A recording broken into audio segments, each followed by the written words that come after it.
now working on our quarterly newsletter, and the title of the newsletter is indeed Africa, a beacon of hope.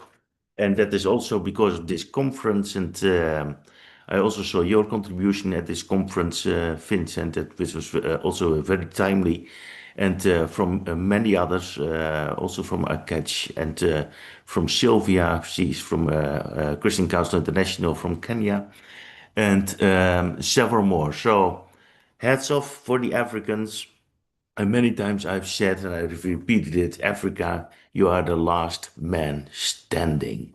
And I really hope and pray that you will take the lead to show the world a better way for life, family, freedom, and sovereignty and values. Thank you very much.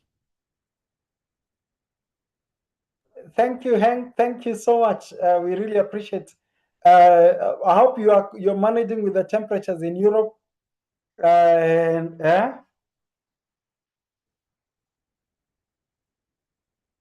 You're muted. It was very hot the last days, but since today it is now a little bit better. So it is. I'm doing well. Thank you very much. Thank you, Hank. Thank you so much. With us, we also have the national chapter of the ACPF. We have the Kenya Christian Professionals Forum. I think I've seen Anne Kibuchi. Anne, are you in a place to talk briefly? Tell us about what's happening in Kenya and how is the Kenya Christian Professionals Forum. Briefly, Anne.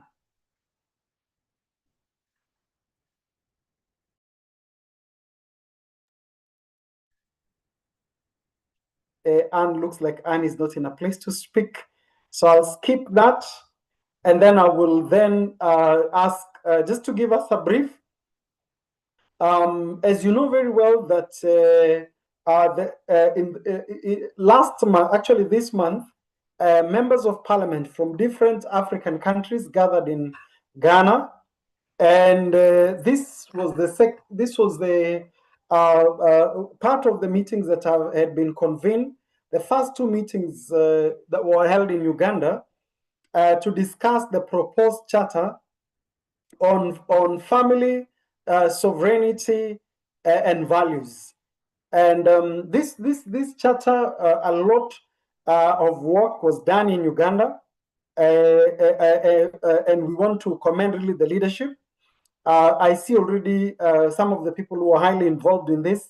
Augustine Richard Kaketo, I'll give you just an opportunity to, at some point, to give us the background and why this charter is very important. Richard, are you in a place to speak? Just to give us the context, why this charter is important, the background, before I invite our leader and a respected member of this movement, Honorable Sarah Opendi. Richard? Thank you very much. I will give the background of the charter from the perspective of the African Bar Association. When Europe was renegotiating what is now the Samoa Agreement, they introduced human rights provisions that are far beyond the ordinary human rights provisions from international instruments. So African Bar Association flagged this in 2021 while in Niamey in Niger, trying to caution African heads of state to relook at that document before they could commit. The European Union was already persuaded that it will go ahead with it whether it wants or not, and it decided to, in fact, split the Joint Parliamentary Assembly of the AU-SCP, the African, Caribbean, and Pacific states. That's when, in our perspective, we proposed that we should start convening meetings of members of parliament.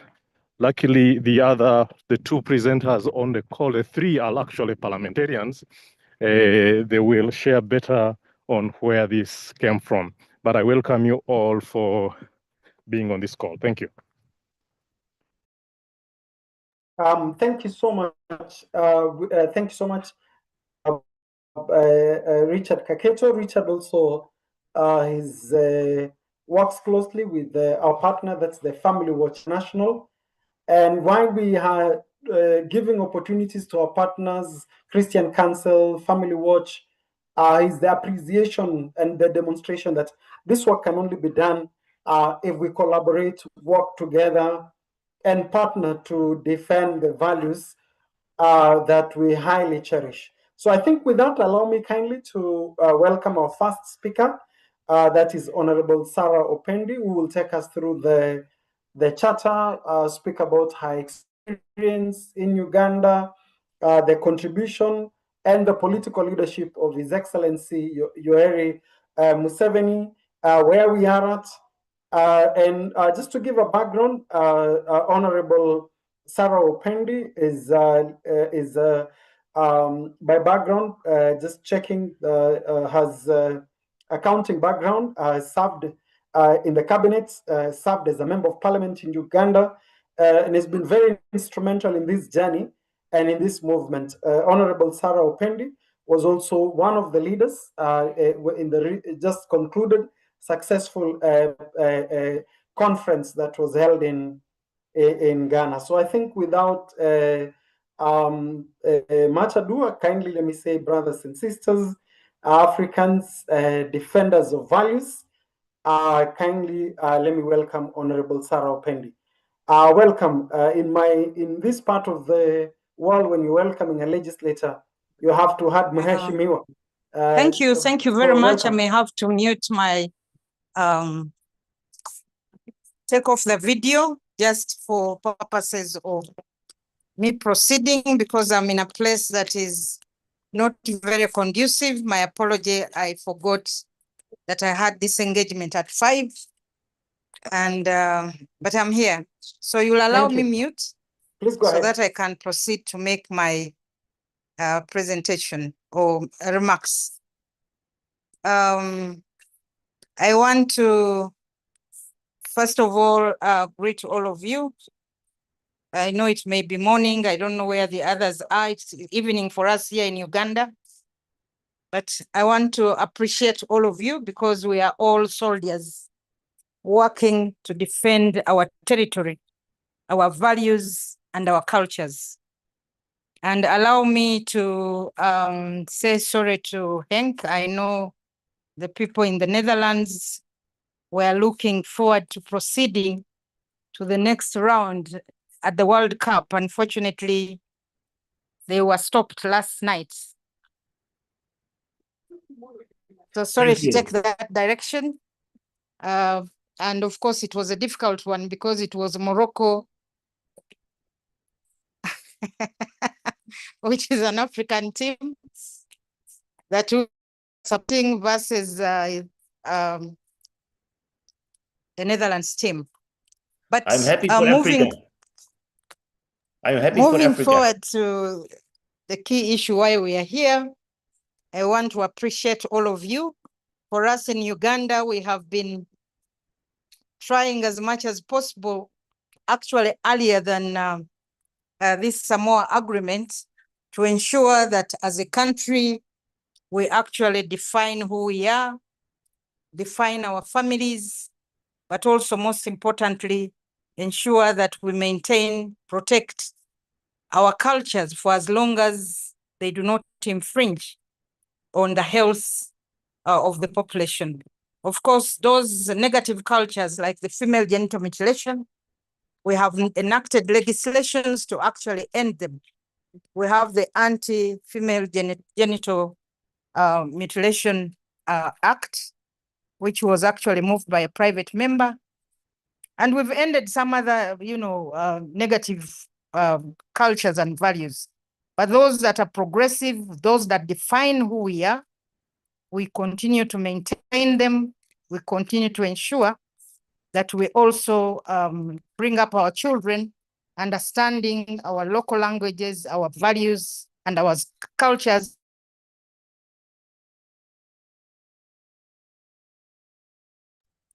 I recall way back in 2014, 2013, Uganda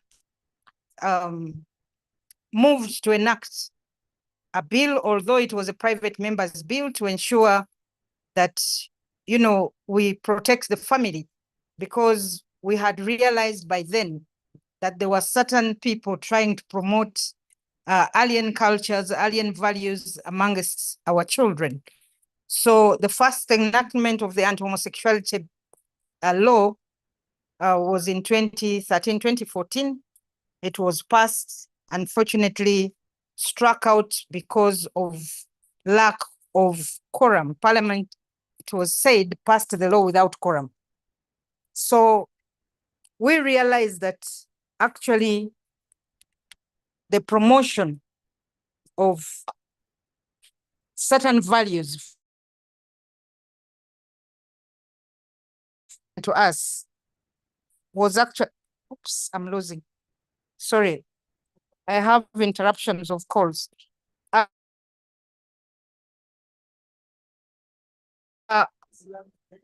We realized that we were having a lot of promotions of these values, these families that were alien to us. And therefore, a few of us as members of parliament decided to come together in 2020 to ensure that we push and reenact this piece of legislation. The conversation started in 2019, and because of the COVID-19, we were not able to actually move, not until 2021, when it became real. And we were seeing a lot of, children were being sodomized, a lot of these cases being reported.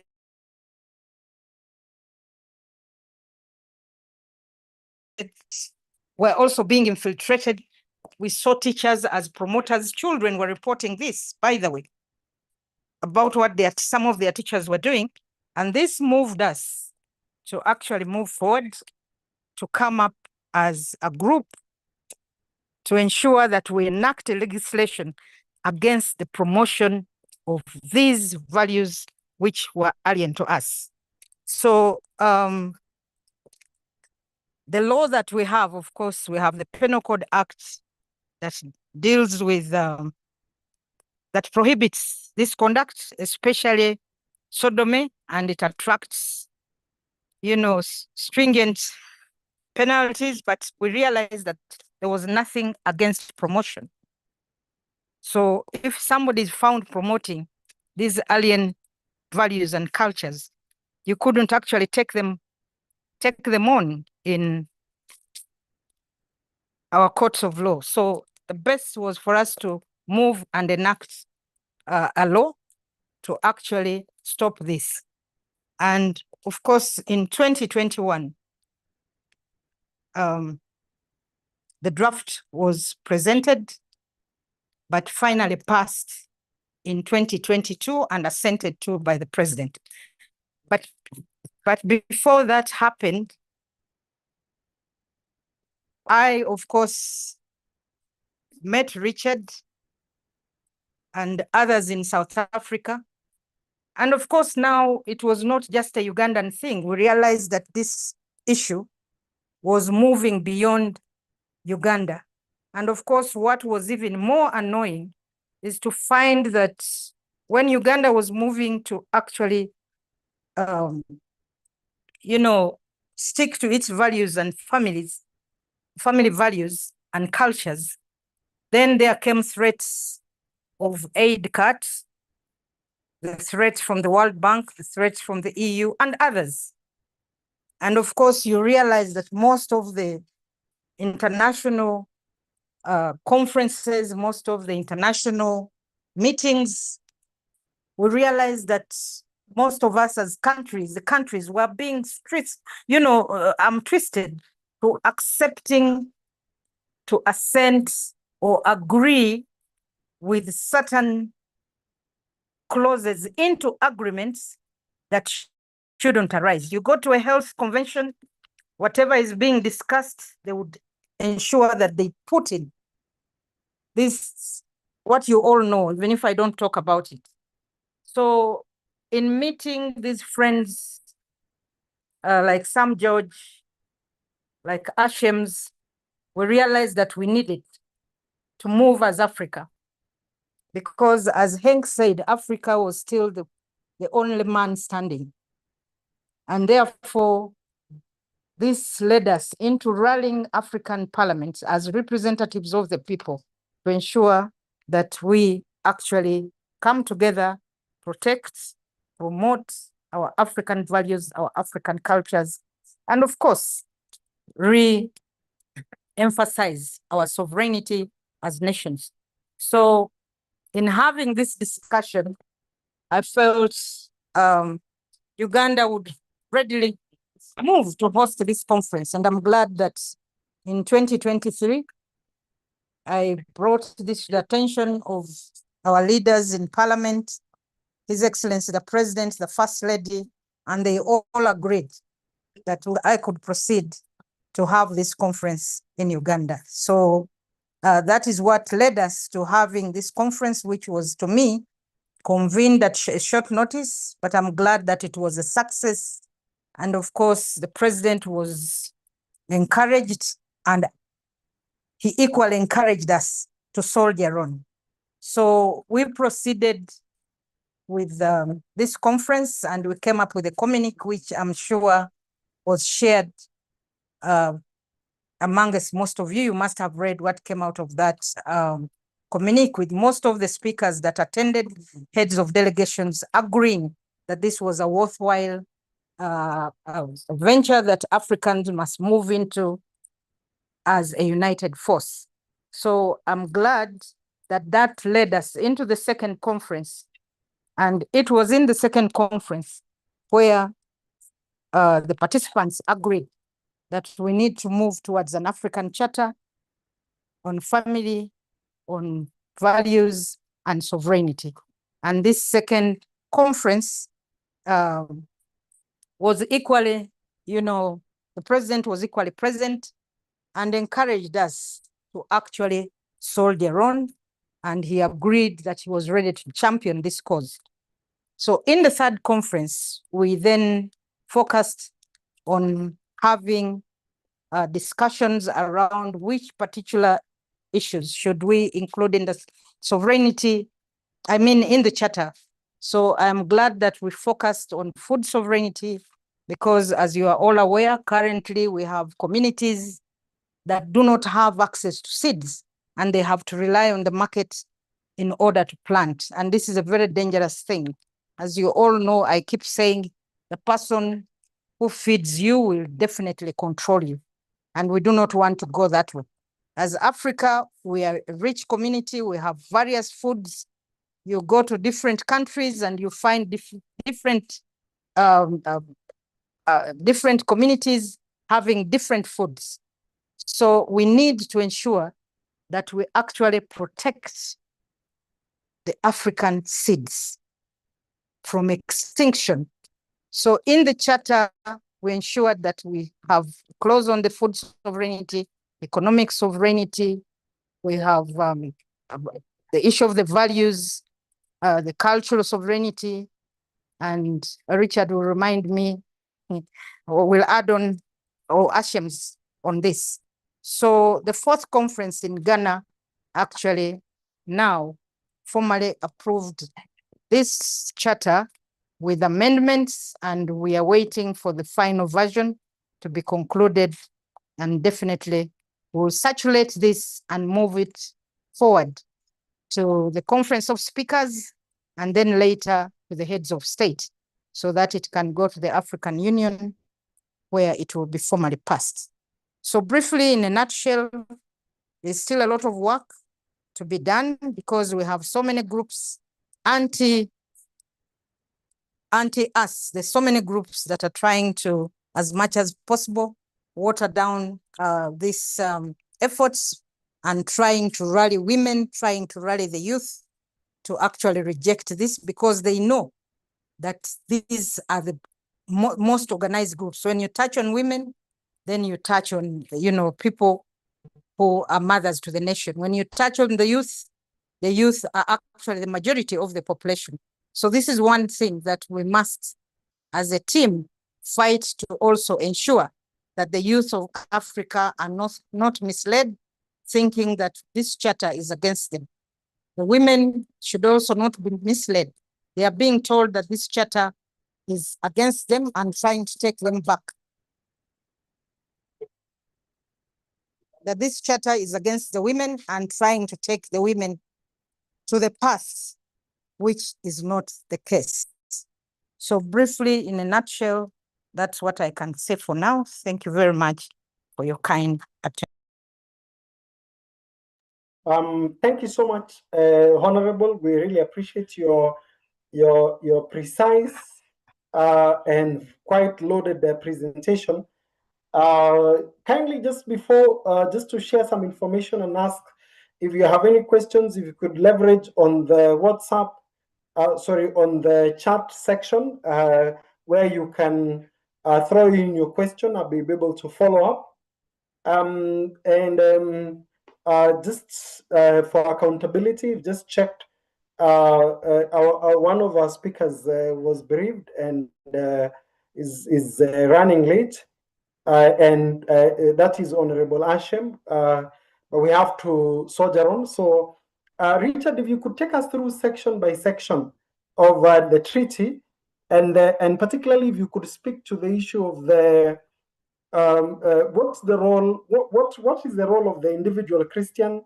The role of countries, and then how can people plug in to support and build momentum so that the way we always quote the Maputo Protocol, the African Charter, for this framework to have teeth and to be a guiding framework within the African continent. So. Richard, kindly, you could take the floor.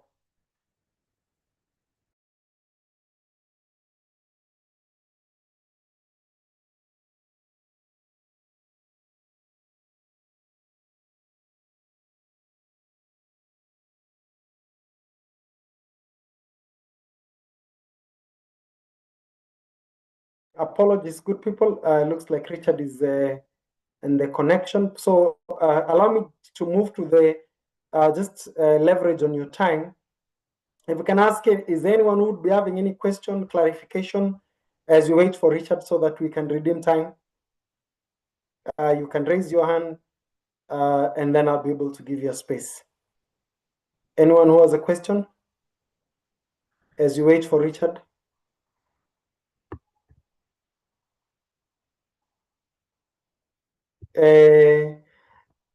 Honorable Opendi, could you clarify? You said that you're waiting for the treaty, for the charter to be cleaned, and then if I did not understand clearly the next stages. If you could speak to that briefly.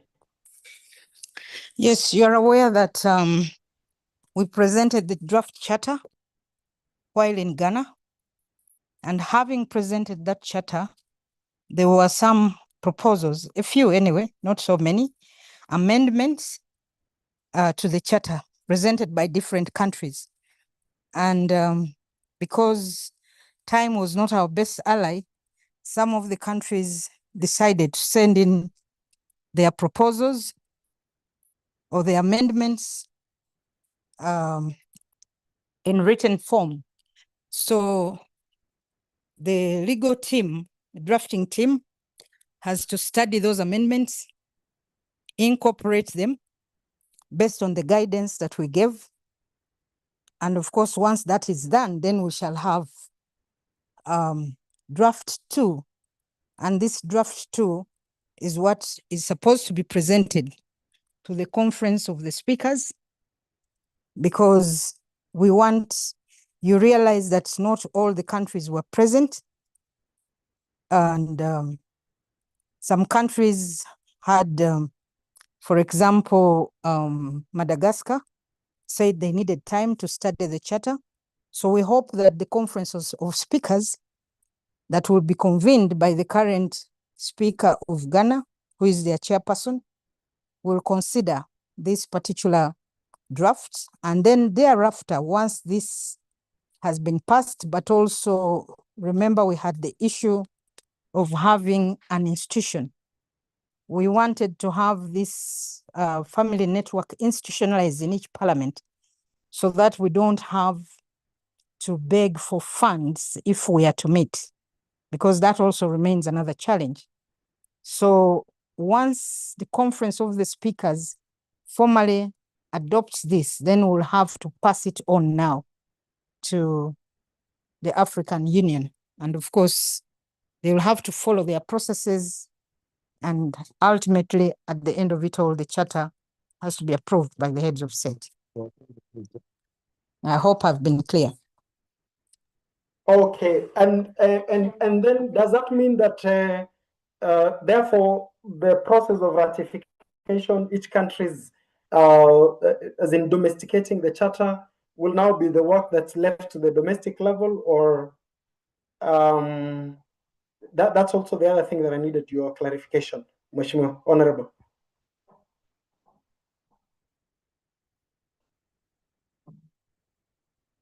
Honorable Opendi, did you hear me?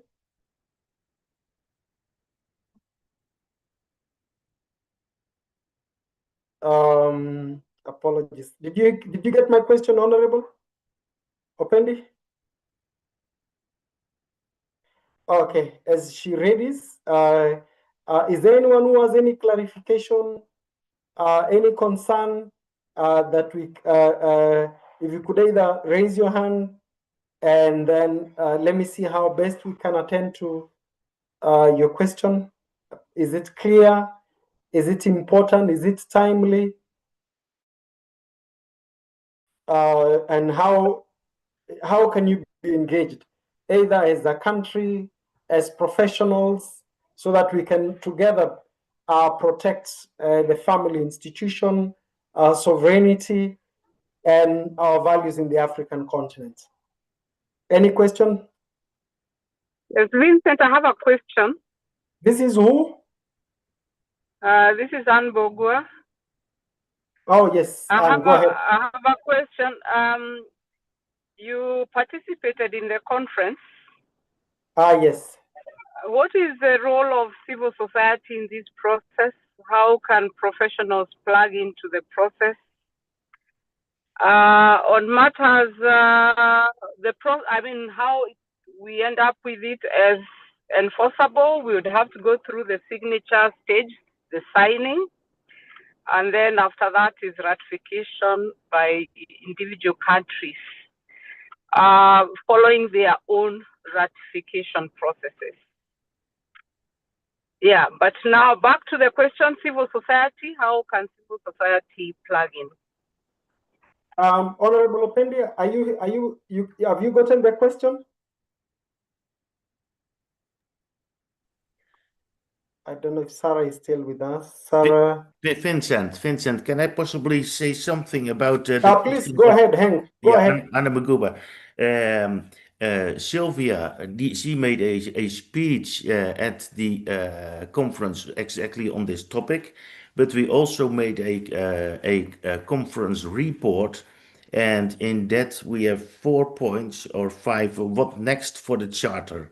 And then it says, following its adoption, the charter enters a new phase focused on the refinement, advocacy, and implementation.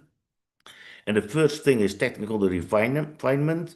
A technical drafting committee will review the adopted text, harmonize amendments proposed by participating states, ensure legal consistency, and prepare a final version for consideration by national leaders. This process will require resources for legal drafting, translation, stakeholder consultations, and advocacy efforts. The second one is submission for endorsement. Once finalized, the charter will be presented to the heads of state and speakers of parliament for formal endorsement and ratification. The Conference of Speakers and Presidents of African legislators is tasked with presenting the finalized charter to the Assembly of the Heads of State and Government of the African Union for formal consideration and continental adoption, with target timeline leading toward the February summit. According to the provisions of the Charter, it will enter into force upon ratification by 15 member states. And 3, national consultations, and then I come in the direction of Anna Baguba's question. National consultations. Participating countries may undertake national consultations, parliamentary hearings, workshops, and public discussions to assess the Charter's compatibility with domestic and legal and constitutional frameworks. And then I come to the civil society mobilization. Number 4, civil society organizations, faith-based institutions, like also churches, community leaders will play an important role in raising awareness of the Charter and building support for its principles and objectives. And also popularizing it to the African youth would also be an important point. And the final point we have is implementation planning. Following ratification, member states will be expected to develop implementation roadmaps outlining how the Charter's provisions will be incorporated into national legislation and policy frameworks and institutional structures. So, in conclusion, the civil society mobilization needs to be done, I think, on the country level. That's what I learned from our short next steps document. Thank you so much. I hope that it is of Henk, are you reading a report, or you're summarizing the presentation that was done? Sorry? Kanzo is asking, were you reading a report, or? Yes, that is our own report on the conference which we made, and it is called that chapter. What's next for the Charter? That was just before the conclusion statement of our own report as Christian Council International, which we prepared. Is it available? Can it be circulated? I have to look in it if we can share it, but I think I can share it with you for sure, and we'll see if I can share it for anyone. I have to read if there are no confidential things in it. I don't think so, and maybe I don't know. Sylvia is also on the call if she has something in addition to say because she addressed this topic at the conference. But I leave that to Sylvia, are you there? Yes, I'm here. Go ahead. Yes, well, maybe just one thing to clarify under the role of civil society organizations. Well, you see, CSOs are going to be the link, the ultimate link between the policymakers who were going to pass the charter and the ordinary citizens. So as CSOs, we have the ultimate role of trying to ensure that these principles within the charter, they go far beyond the capitals and conference rooms, and then they reach the grassroots and the people on the ground, because we're doing all this for the people on the ground. And they get to the ordinary citizens and the ordinary families and children, so that they understand why we have the charter and that it is for their protection. And then also we have the role of accountability, because sometimes we pass these documents and then they end up gathering dust and they're not enforced. So as civil society organizations, it's our role to ensure that they are not just paper commitments, but they also translate to tangible national laws and priorities. Thank you. Thank you so much. We appreciate. I think, Honorable Opendi, I see you are typing answers on the wall. Maybe you could read them through just for others to also hear and listen to your voice as we seek to tie your session. Honorable Sarah?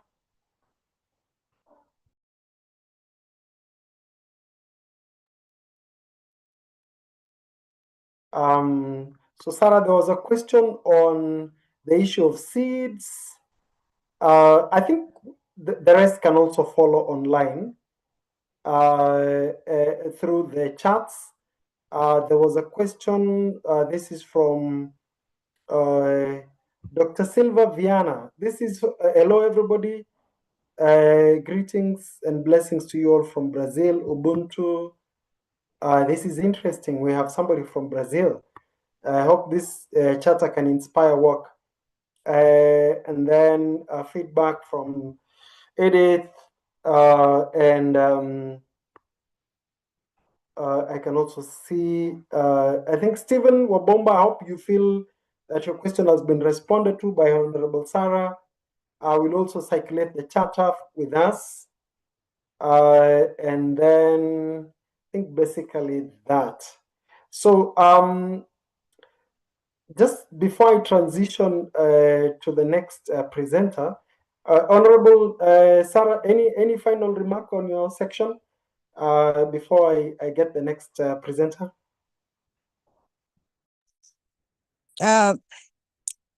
My humble request is to all stakeholders, because this is not work for only parliamentarians. This is work for every African. This is work for every religious leader, work for the civil society. And my call is to everybody on the call, please reach out to your legislators, because we need a united Africa. We cannot afford to be divided on a matter that is protecting the future of Africa. So this is my call, and we hope that by the time we go to the next conference, we should be able to have many more countries on board participating in this very important conference, so that we maintain the solidarity, but also move together as one block of Africa. And this will actually help us, even when we go to international meetings, to put our voices together as Africa, to reject some of these, positions that are often put forward in most of these meetings. Thank you very much. Okay, can we have digital claps for Honorable Sarah Opendi? She has done the political, contextual, just to appreciate her and to celebrate a sister who was full of fire and commitment to this cause. Honorable Sarah, we really appreciate, just get to know the political leadership of Uganda in this work. We celebrate what you have done. So just to take us through section by section, I want to ask Richard Kaketo to take us through, just to break down what more, at least more in the depth presentation. So Richard, over to you. Henry, please facilitate Richard to be able to project. Richard. Thank you, Vincent. Good evening to you all. Good morning, wherever you are. I've just been asked to step in last minute, but yes, I think we can be able to engage. So I will share a little bit about the structure and content briefing, and then later point out what the opposition to the charter is at this point in time, and why it has attracted a lot of heat on the continent. So as you see, the framing of the charter is on the family, on sovereignty, religious and cultural values. We usually use the brief name family, sovereignty, and values. And because of the preeminence of the family in this charter, a lot of discussion has revolved around its capacity to challenge the normative capture in the area of sexual rights and the alphabet agenda, etc. So the purpose of this engagement is just to familiarize us with the charter, explain its structure, highlight the major commitments, and then support informed discussions. As it has already been indicated, the draft charter as it is now, what we are going to discuss is without the amendments that were proposed at the fourth gathering, is an outcome document of the 3 interparliamentary conferences that were held in Uganda 23, 24, 25. And this outcome document is what was deliberated upon and adopted with amendments in Ghana. Now, those amendments are being inserted slowly by the technical team, chapter by chapter, phrase by phrase, so that the document will be owned by the Conference of Speakers and Presidents of Legislatures. So the vision of the Charter is strong families, strong institutions, cultural identity, and sustainable development. And this area of sustainable development is where we engage in issues of food sovereignty, health sovereignty, education sovereignty, etc.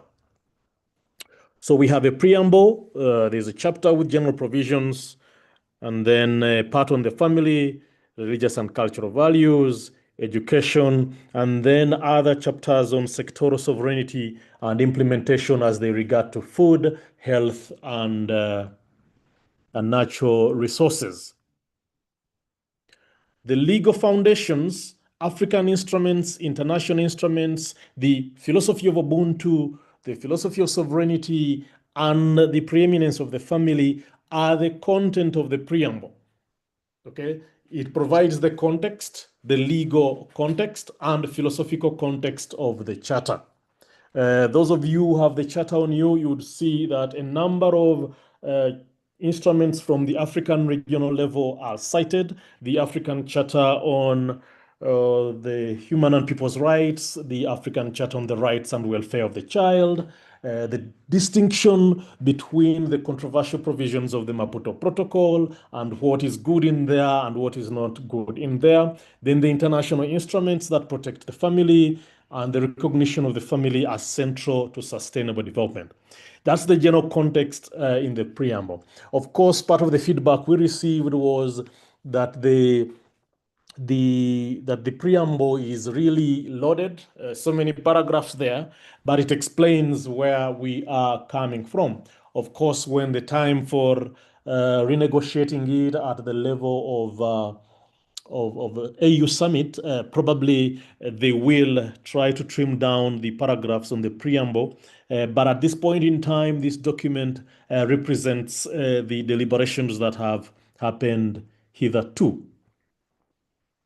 So the themes in the preamble are family as a foundation of society, the question of cultural identity, assertion of human dignity, assertion of sovereignty, and regional cooperation in engaging on this question. Chapter 1 is loaded with interpretations. I'm not going to go into these interpretations. I presume everyone on the call has the Charter. I would request that Henry distributes it in all the groups that the invitation was shared. There was an insistence on defining the family and what a family-centered approach means. The Charter proceeds from the understanding that while a number of regional instruments and our own constitutions affirm that the family is the basic unit of society that should enjoy protection from the state, we have not in effect implemented any serious policy or legislation in our countries to protect families. So the Charter is proposing that when it becomes regional law, then required at the level of each government at the domestic level to mainstream the family in our thinking. It might involve purging all our policy of anything that is anti-family. It might mean measuring any legislation or policy based on how consistent it is with protection and promotion of the family. I know Kenya has already made progress on this level. At least they have a family promotion and protection policy already, thanks to KCPF and SCPF. But you would see that the definitions are meant to bring out those concepts that are hitherto neglected within the wider human rights discourse and international law discourse. Sovereignty and Ubuntu are an emerging theme. The sovereignty could be political sovereignty, it could be national sovereignty, but there are sovereignties that we have identified, and they are going to be very useful, especially the question of food sovereignty. The movements that have been involved in protecting indigenous food production in the continent are finding it very strategic that they participate in making a case for food sovereignty. On the question of health sovereignty, We've suffered in the area of pandemics, gain of function research, and the recurrent resurgence of pandemics, influenced by those who benefit economically from these pandemics. So African states are really thinking seriously on how to protect themselves.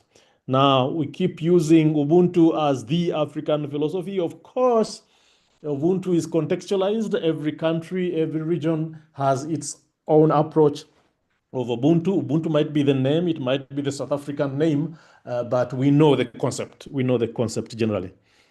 Okay, so the objectives are to protect the family, protect sovereignty, strengthen institutions, and review inconsistent policies. This is a very important thing because by the time the deliberations on the charter started, it was clear that all our governments had been surrounded.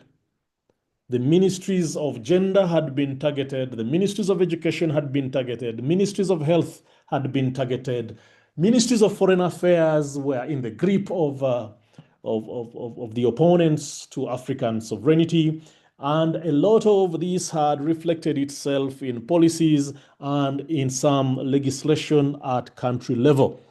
So the charter comes across as suggesting language and caution on how to relook at what we have in our policy and legislative document. We insist on a family impact lens. A family impact lens means how is any policy decision, how is any operation by a government agency impacting on the family. It insists on equality before the law, fairness, and due processes. Then chapter 2 relates to sovereignty of the family. We've already talked about that, but something stands out here: the protection of marriage as marriage between a man and a woman. At the discussions in Ghana, Burkina Faso came up with a proposal requesting that we amend the charter to acknowledge the polygamous unions. And those of you who've been involved in these discussions, you realize that our Muslim countries are very useful to us in this struggle for the family.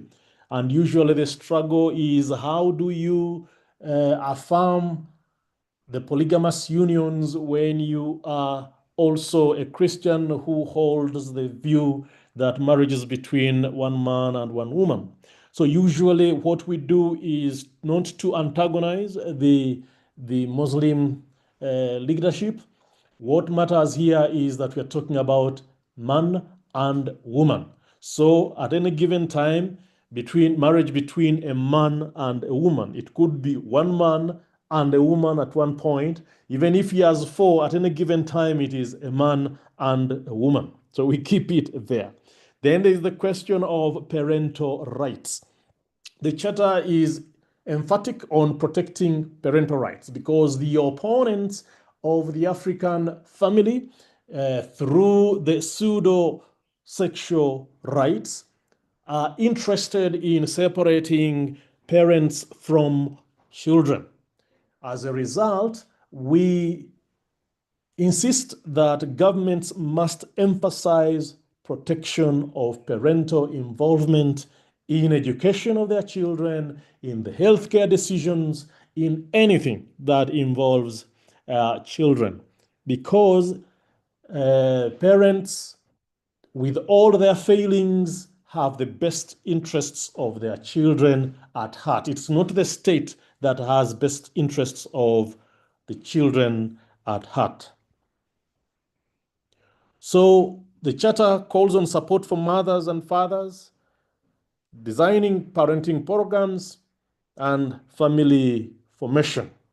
Chapter 3 talks of religious and cultural values, promotion of African languages, promotion of African traditions that have been distilled to be of value and to progress, the Ubuntu philosophy, and religious liberty. It talks of the role of institutions, courts, human rights bodies, education institutions, and our communities. Chapter 4 on education sovereignty calls for increase in investment in education, reduction of donor dependence in the area of education. We have a lot of our curricula that is usually influenced so much by UNESCO or UNICEF, and it so happens that our technocrats rarely take our indigenous approaches to education seriously. They would rather just replicate what UNESCO and UNICEF or any other agency would be offering. There is support for STEM and skills, and I think some of these things are already happening in our countries. The education section would wish that the curriculum is emphatic on African history, indigenous knowledge, and parental participation in education. Okay. Increasingly, parents are participating, but it's necessary that some sort of socialization of parental participation in education of children is amplified. The Charter is critical of sexuality education and requires that there should be a review of existing programs to establish how much damage has been done and whether we can purge our policy documents, our ministerial guidelines, etc., reflecting on the national frameworks that exist to govern sexuality education and parental involvement. Now, in Ghana, a suggestion was made to avoid the word sexuality and stick to sex education. Mainly because we know that sexuality as a word is loaded, while sex education would be lighter in terms of content and would be a little bit more precise. So the cross-cutting themes would be family, sovereignty, culture, education, and children. To implement the Charter, proposals are made with regard to legislation, policy reviews, budgets allocated to the issues raised in the Charter, and institutional coordination. Okay, so there will be a monitoring that involves national reporting through what we are calling the Committee on Sovereignty, on Family Sovereignty and Values, parliamentary oversight, and stakeholder engagement. So the Charter offers opportunities for continental cooperation, shared legal framework, and harmonization of policy. I now change gears and talk about opposition to the Charter. Now, the main opposition to the Charter comes out of institutions largely on the left in thinking. The leftist organizations, but the most prominent one that has put its foot forward to challenge the Charter and mobilize others is the Initiative for Strategic Litigation in Africa. I think it is headquartered in South Africa, and this institute is scared to the core that we are deploying the methods that they have deployed hitherto. And these are methods that have been labeled as lawfare. I mean, this is a combination of law and warfare into one word. So lawfare, let's fight using the law. It is something that in their name, Initiative for Strategic Litigation in Africa, they are the experts in lawfare. This is exactly what they do. They push for social transformation and social change and social engineering through law, legislation, and litigation. So when they realize that we are generating a charter that is to redefine the norms on the continent and sort of tip the balance, they are now screaming that we are engaging in lawfare. So the name where it is coming from, and this brief of ISLA is a document of advocacy. and it discusses competing perspectives on sovereignty, family, and values. It uses a women's rights framing. They label the Charter as an anti-rights document, and they question the African-led origins of the Charter. Now, I'd like to call to your attention, friends, that the opponents of the Charter are conflating women's rights, persons with disabilities, youth, and then the common word minority rights. Okay, they say the minority are disenfranchised by this charter. But you see, it cannot stand if they only list the minority question. Okay, they have to loop in women. They say women are going to be affected by the charter. So that's why you see that the first point we raise there is the women rights framing, and then the anti-rights question. But in reality, we know when it comes to the African-led origins of the Charter, they have labeled it as a Western Christian rightist or conservative document.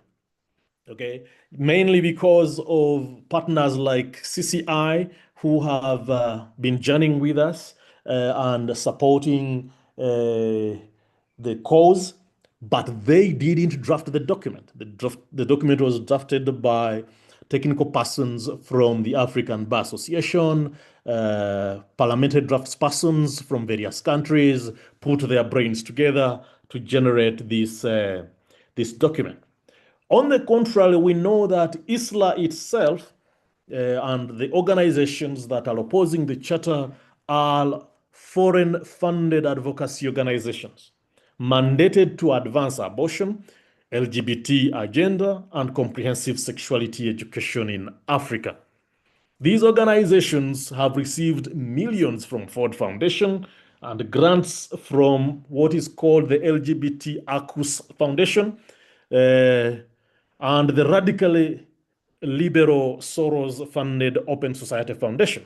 So those who claim that the document is not of African origin are they themselves not African rooted in how they operate. The second claims against the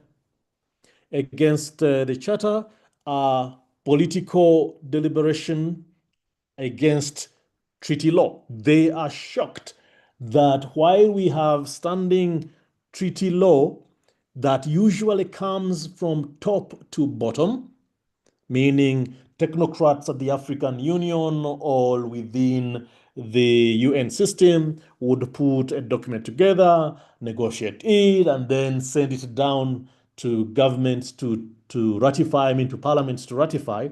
These guys are shocked that we have something that is coming bottom up, that it has started with parliaments and is being pushed upwards to the summit for us to turn it into international law. Okay, now ISLA on the women's question says that the charter is a fixed, rigid, anti-woman text rather than the pro-woman motherhood document that it is. But what the charter says is that while it recognizes equal partnership of men and women, it was not meant to be a women's rights document. That one we must know.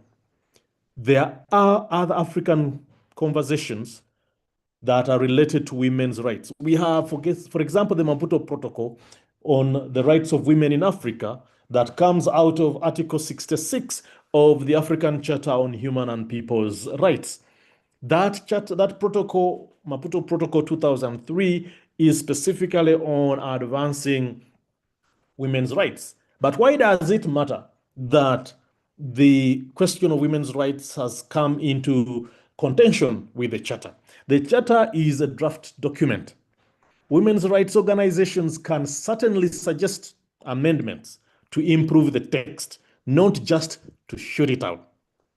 I know some of you could have attended the Islam meetings at which when we would speak in favor of the charter, they would either switch us off or drop us off and deny us audience because they had decided that they will have to be shooting down the charter and not listening or suggesting amendments. They just don't want the document to come across. Then the anti-rights accusation. ISLA repeatedly characterizes the charter as an anti-rights document. It calls it a rights regressive document and part of a broader pattern of legal distortion. What the charter actually says is that it expressly includes principles of equality of men and women before the law. It includes non-discrimination based on sex, race, skin color, and religious affiliation or practices, as well as impartiality, fairness, and due process. It references many provisions from human rights treaties. Okay, so the charter is treaty rooted. A credible critic should address the charter's actual language provisions. Labeling it as an anti-rights document discourages open debate and frames African-led concerns about sovereignty, family, education, health, and culture as illegitimate from the outset, okay? Now, I know they are failing on this front because all the contestation they have been working on seems to have fallen flat when Ghana ultimately happened. And finally, the framing on the African-led origins. So ISLA suggests that the charter merely invokes African values as part of a broader anti-rights strategy that is international in character. But the charter states that it originated from the Inter-Parliamentary Conferences in Entebbe, Uganda, and was launched in May 2025 by members of parliament representing 28 African countries in partnership with the African Bar Association and the Foundation for African Cultural Heritage. Now, these two entities, African Bar Association and the Foundation for African Cultural Heritage, are the brains behind this charter in terms of the technical drafting. Okay, the spirit is held by Honorable Saro Pendi, Ashem Songwe, Sam George in Ghana, Honorable Peter Kaluma. Okay, that the vision bearers are those parliamentarians, but the technical drafting was in the hands of African Bar Association and the Foundation for African Cultural Heritage. So this is an African document, if anyone is to be able to rebut that. Now, when ISLA chooses to omit this context, they falsely portray the charter as externally manufactured rather than an African-led proposal. Okay, then the question of cultural and religious reasoning and challenging the proposed committee. Now, the charter proposes a committee. Just like many treaties, there is a treaty body that is created to oversee the implementation of the treaty, to sort of monitor how governments are implementing the provisions of a given treaty. So the charter also proposes a committee on family sovereignty and values. And this has rubbed the opponents to the charter the wrong way. They argue that the charter's proposed Committee on Family Sovereignty and Values could become an ideological enforcement mechanism or competing interpretive authority within the African Union system. So they are aware that a lot of interpretations coming out of the African Commission on Human and People's Rights, even the African Commission on the Rights and Welfare of the Child, have been anti-family, they have been anti-African values. And because of these rogue interpretation by these experts, they are concerned, these fellows, that if a committee is created on family sovereignty and values, then that committee might offer interpretations that are more attractive to the African condition than what is hitherto contained therein. Okay, then the question of interpretation, I'm closing, ratification and consent processes. The opponents use a scare tactic. They warn that the charter could replace the African human rights architecture and legal foundation. But actually what the charter is considering is to open signatures by AU member states, subject it to the ratification process and call for adherence.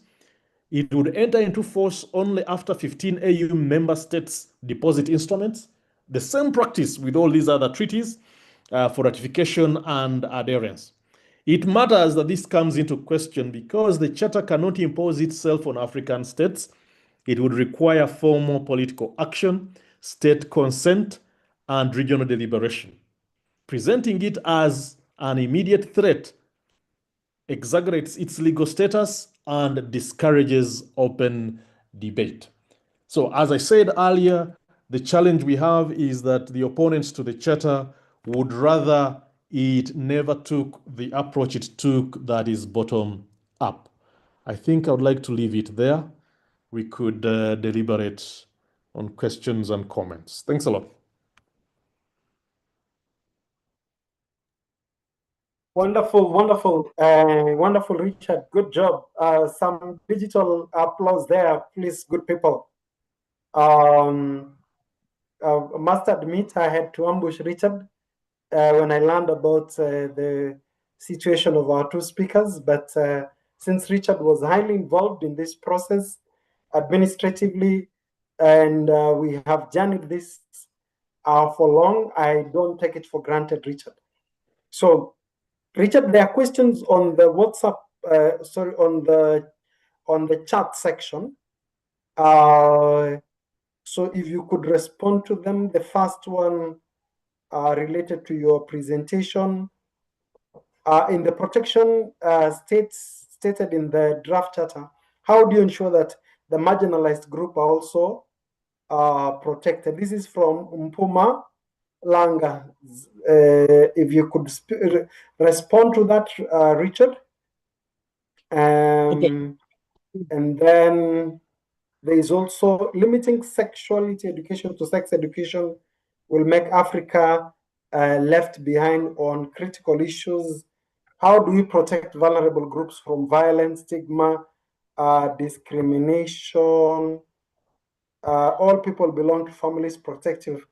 I think you can get the trajectory of, that the person is taking.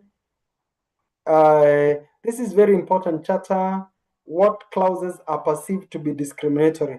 Those would be addressed. So those are the questions so far on the chat. Richard, could you respond to them even as we work towards drawing this to an end, as we promise people to keep them for 1.5 hours? Richard? Yes, thank you very much. Now, limiting sexuality education to sex education will make Africa left behind. Left behind to where? To where? That's usually the challenge, okay? The pace that has been set by the pushers of comprehensive sexuality education, rooted in the sexual rights agenda of the European Union, which, by the way, it is now foreign policy for European Union to push SRHR rights. If you say Africa is going to be left behind in swimming along the child sexualization agenda, I'm not sure that's where the charter would like to look. The charter is interested in protecting children from the pace that is being set by those who are likely to leave us behind, actually. So let them go wherever they are going. We will stay behind and protect our children. Then there is the idea of marginalized groups. I don't know whether to read into this, Pumalanga, I don't know whether you mean the LGBTQ people. We do not discriminate against them. The charter intends to make sure that the people who profess this lifestyle are handled in a manner that helps them rediscover themselves. The Charter insists that when we choose to mainstream family values, we are saying that those who profess this lifestyle do not impose it on children. The Charter does not stop healthcare providers from providing health services to people who find themselves in this situation. The Charter does not stop education providers from admitting these people into the classroom, but the Charter is cautious on making sure that those who profess this lifestyle do not propagate and impose it on other children who would otherwise not be exposed to that behavior. The Charter, in its claim on sovereignty, is trying to make sure that African policy decisions are made without conditioning on the promotion of these pseudo rights of marginalized people. Then there is this question of vulnerable groups and the violence they're likely to suffer. Yes, but that seems to be a dead narrative. Research is telling us actually there is more violence within these communities living these lifestyles, and there's more violence in homosexual relationships than there is between those opposed to that lifestyle and those living it. Okay. Then what clauses are perceived to be discriminatory? Those areas could be addressed. Yes, the areas are going to be addressed. I need to point out precisely what these, I don't know if we have enough time. I would go through, let me just point out the discrimination bit, the argument that is advanced for discrimination. So on discrimination, I needed to locate that. Where is it? Okay. What is this?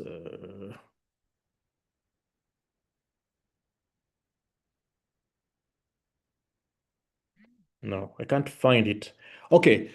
Just like the questions that Mpumalanga has raised, by insisting on reviewing the SR-HR content of our policies, by insisting on affirming parental rights, by insisting on cleaning sexuality education to make sure it is not sexualizing children, the Charter is going to be creating an environment where LGBTQ lifestyle will not thrive. And because the Charter creates that environment, whoever reads it holds the view that it is going to perpetuate discrimination against people who live this lifestyle. But as I said earlier, we cannot reduce this entire Charter to the LGBTQ question. It is handling very many other very important components. I'll leave it there, Vincent. Thank you so much. We cannot be grateful enough. Honorable Sarah, are you still with us? I wanted to, on behalf of the Africa Christian Professionals Forum, to really convey an appreciation from the chair, who has really appreciated and you taking time. And we look forward to strengthening a national chapter of movement of Christian professionals in Uganda. So I also want to say a big thank you, Richard. We really don't take it for granted that you're able to step in. I can see the Remigio Mugambi, who is the chair of the family committee at the Kenya Christian Professionals Forum. Remigio, if you could make some brief remarks and pray for us, even as we draw this to a conclusion. But once again, to say thank you, we look forward to keeping this engagement and informing us. And hopefully you can position yourself at national levels to push for the ratification of this charter upon its adoption, create awareness, go on TV. And if in case you need more materials, feel free to use our different platforms to reach out to us. I want to say thanks to Henry, who has administratively coordinated this work. It's been an honor being your moderator. Thank you. God bless Remigio. Kindly.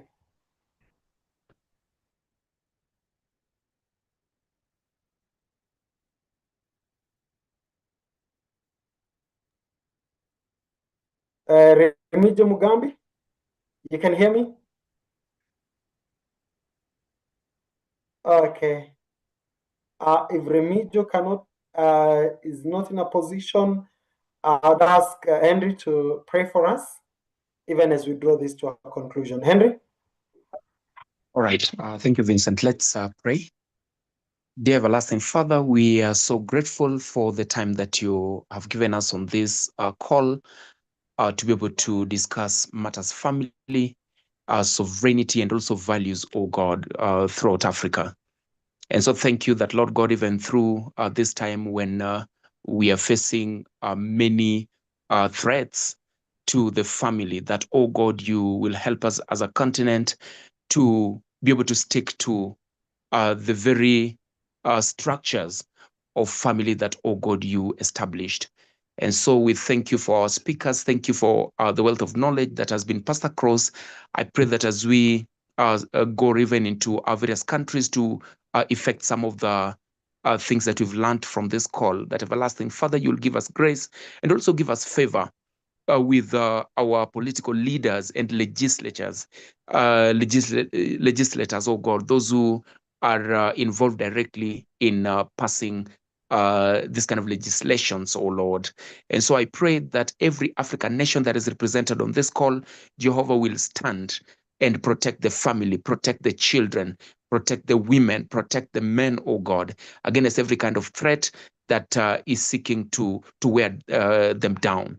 And so we thank you for SCPF and every other organization also represented. I pray that may you continue to unite us together in one purpose and be glorified at the end of it all. May we see a flourishing continent, all for the glory and honor of your name. For this we pray in Jesus' mighty name. Amen. Amen. And bye-bye, and thank you. Thank you so much. Bye, everyone. Bye-bye. Thank you very much. Have a good evening. Bye-bye. Thank you. Bye-bye. Wonderful one. Good evening to you. Good evening. Good evening.